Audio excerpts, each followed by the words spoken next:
کیا بتلایا ہمیں؟ جب آپ دین کی دعوت دیں گے اعلانیہ، تو جیسے موسیٰ علیہ السلام کا اس وقت سب سے قریبی فرعون تھا جس کے گھر پلے بڑے تھے، وہ بھی مخالفت کرے گا۔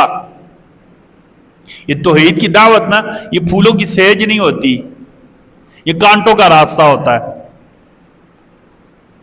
پھر اللہ نے ابراہیم علیہ السلام کا واقعہ بیان کیا سورۃ الشعراء میں۔ سورۃ الشعراء آیت نمبر 214 میں اللہ نے آپ صلی اللہ علیہ وسلم کو کیا حکم دیا؟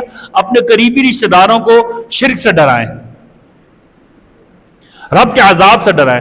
اللہ نے دوسرا واقعہ ابراہیم علیہ السلام کا بیان کیا کہ جب آپ اپنے قریبی رشتہ داروں کو توحید کی دعوت دیں گے، انہیں بتائیں گے نافع اللہ ہی ہیں، ضار بھی اللہ ہی ہیں، مشکل کشا بھی اللہ ہی ہیں، اولادیں دینے والے بھی اللہ ہی ہیں، رزق دینے والے بھی اللہ ہی ہیں، بگڑیاں بنانے والے بھی اللہ ہی ہیں، ہمیں پیدا کرنے والے بھی اللہ ہی ہیں، ساری کائنات کا نظام چلانے والے اللہ ہی ہیں۔ تو اللہ نے کہا جیسے ابراہیم علیہ السلام نے یہ دعوت دی تھی تو سب سے پہلے ابراہیم علیہ السلام کے گھر سے ان کے والد نے ان کی مخالفت کی تھی۔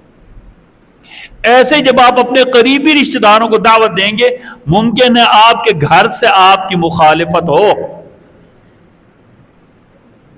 ممکن ہے آپ کے گھر سے آپ کی مخالفت ہو۔